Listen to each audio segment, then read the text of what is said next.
I don't know how closely you've been following this Penn State situation, but there was a Penn State fan that wrote a letter to one of the players and criticized him for his dreadlocks and said he wants it to go back to Penn State having clean-cut guys and he doesn't want them looking like Florida State or Miami.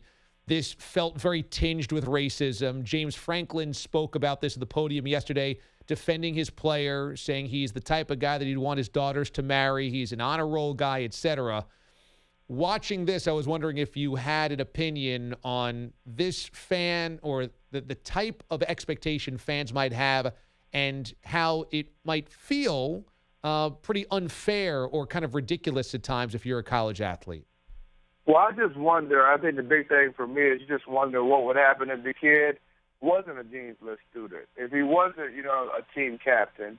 Why? I don't know that you should even have to defend that if you're James Franklin. And I'm pretty close to the Penn State program, and I appreciate the comments that he made.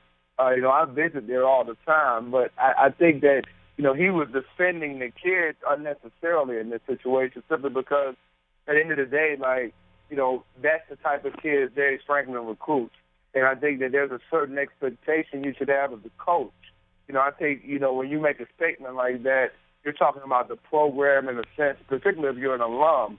So really it just comes down to believing in the people that are in place, believing in who they're recruiting, believing in their character, believing in their parents, believing in who you're trying to build as a football team and what they're trying to build.